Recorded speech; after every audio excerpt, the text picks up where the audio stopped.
Bonjour à tous et j'espère que vous allez bien. Très contente que vous soyez là avec moi un samedi matin, pardon. Et pas seulement ça, vous voyez, nous sommes déjà à la page 84 et 85. C'est incroyable qu'on continue à lire. Donc, ça veut dire qu'il y a toujours encore minimum 10 personnes. Mais avant de commencer, je vais vite vous montrer ma nouvelle tasse. Et donc, j'ai reçu cette nouvelle tasse d'une amie très chère. Et donc, en fait, quand je viens chez elle, quand j'arrive chez elle, elle court toujours pour vite me préparer un café et chaque fois je dis: «Mais je ne suis pas la reine d'Angleterre». Qu'est-ce que j'ai reçu? Une tasse avec la tête de la reine d'Angleterre, je ne sais pas si vous voyez? Bref, on va commencer à lire. Rappelez-vous donc, c'était l'alchimiste qui avait, gekocht, hein, nous sommes à la première page, gekocht, acheté, qu'est-ce qu'il avait acheté? De belangrijkste en zeldzame boeken over alchimie. Donc, il avait acheté les livres les plus importants et les plus rares sur l'alchimie. In één daarvan had hij gelezen dat een beroemde Arabische alchimist ooit Europa bezocht had.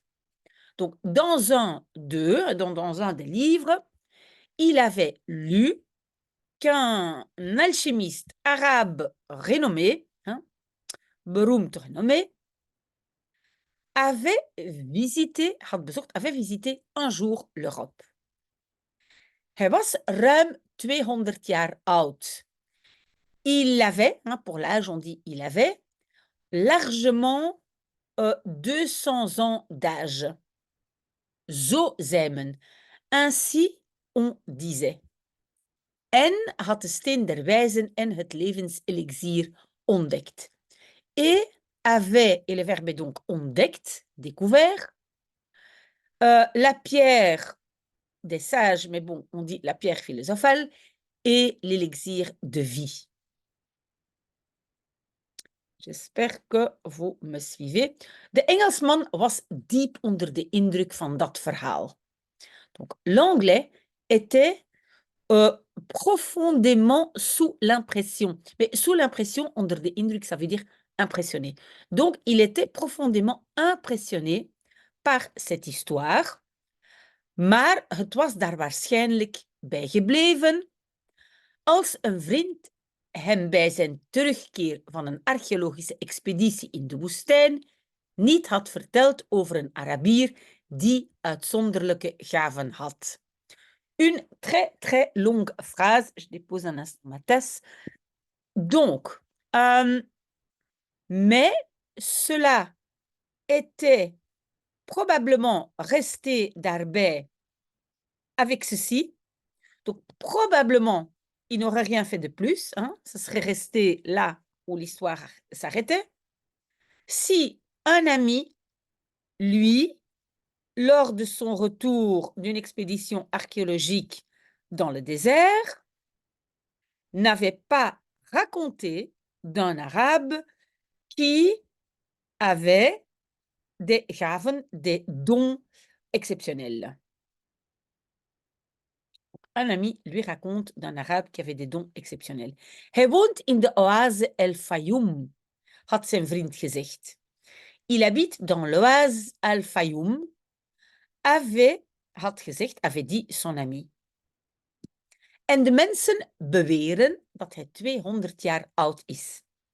Et les gens prétendent qu'il a, hein, en français on dit qu'il a, en néerlandais qu'il est, 200 ans d'âge en dat hij elk metaal in goud kan veranderen. Et qu'il kan veranderen peut changer ou transformer chaque pièce de métal en or. De Engelsman wist niet hoe hij het had. L'anglais ne savait pas comment il l'avait. Mais comment il l'avait, ça ne veut rien dire en français. En français, pardon. En néerlandais, ça veut dire il savait plus comment comment gérer cette chose. Il savait plus ce qui lui tombait dessus. Donc, cette expression, vous pouvez la laisser tomber, c'est un peu compliqué. Hij zegde onmiddellijk al zijn afspraken af. On a le verbe afzeggen. Afzeggen, c'est annuler. Donc, il annulait immédiatement tous ses rendez-vous. Pakte de belangrijkste boeken bijeen en vertrok. Et donc, ici, le verbe, c'est bijeen, pakken, hein, rassembler les livres les plus importants, et vertrok et partait. En nu zat hij...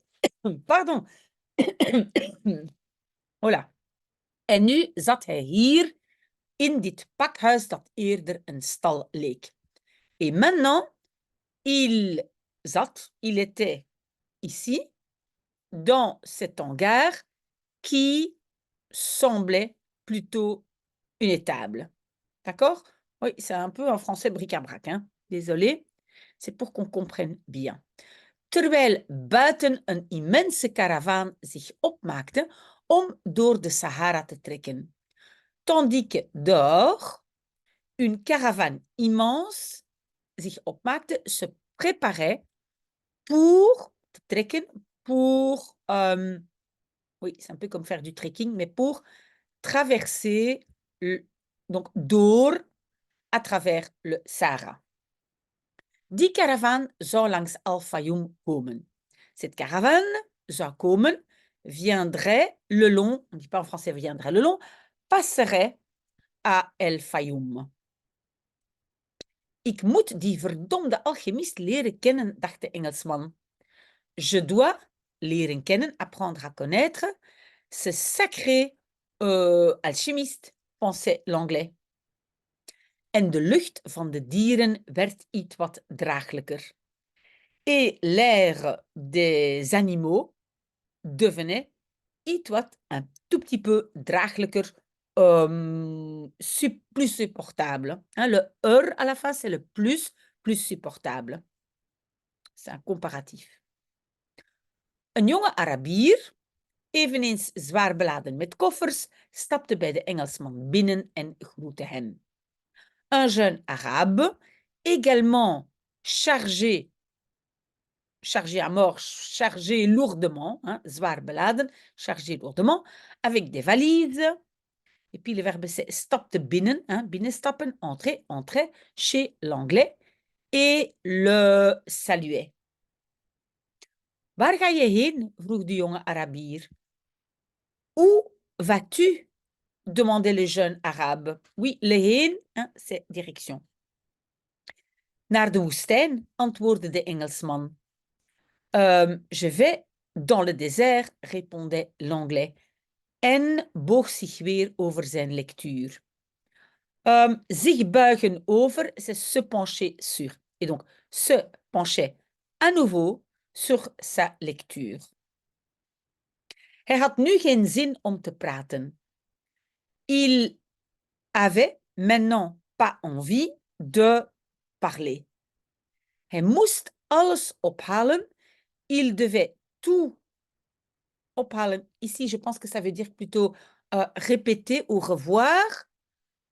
Wat hij de afgelopen, ce qu'il de afgelopen 10 jaar had geleerd. Donc, il devait répéter ou revoir ce qu'il avait appris les 10 années passées. Want de alchemist zou hem zo goed als zeker onderwerpen aan een soort examen.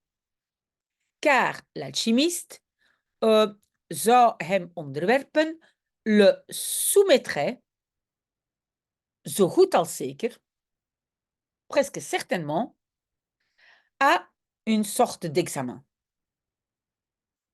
De jonge Arabier haalde een boek tevoorschijn en begon te lezen. De jeune arabe, et puis on a tevoorschijn halen. C'est sortir quelque chose de quelque part. Faire apparaître quelque chose. Donc, il sortait, je ne sais pas où, un livre et commençait à lire. Het was een Spaans boek. C'était un livre espagnol. Gelukkig, dacht de Engelsman. Heureusement, pensait l'anglais. Spaans ging hem beter af dan Arabisch. L'espagnol, lui, allait mieux que l'arabe. Il le connaissait mieux peut-être, lui allait mieux. En als die jongen naar El Fayoum ging, had hij iemand om wat mee te kletsen als hij niet met belangrijke zaken bezig was. Donc, et si ce garçon allait à Al Fayoum, il avait quelqu'un pour te kletsen, pour papoter avec un tout petit peu. Hein? Wat? Si il niet bezig was, si il n'était pas occupé avec des choses importantes.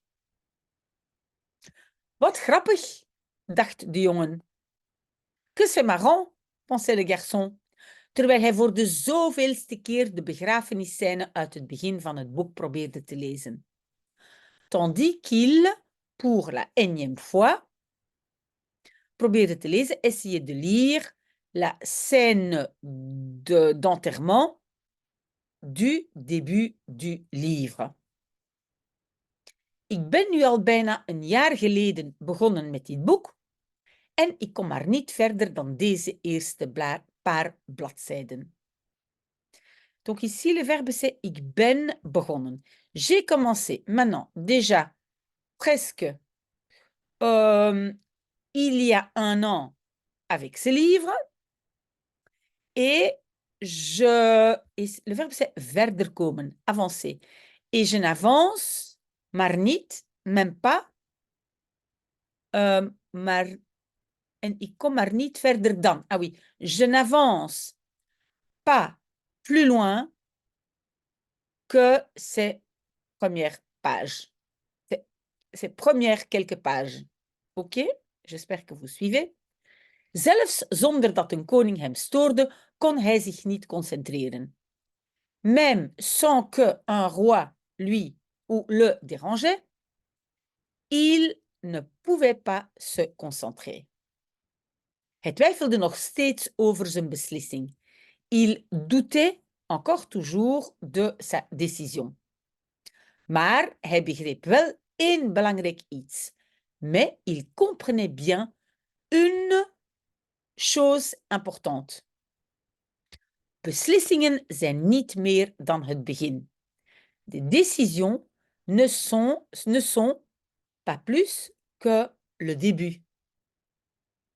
Wanneer je er een neemt, quand tu en prends une décision, duik je in feite in een machtige stroom. Tu plonges en fait dans un courant machtig puissant die je meevoert naar een plek waar je niet eens van gedroomd hebt op het moment van de beslissing.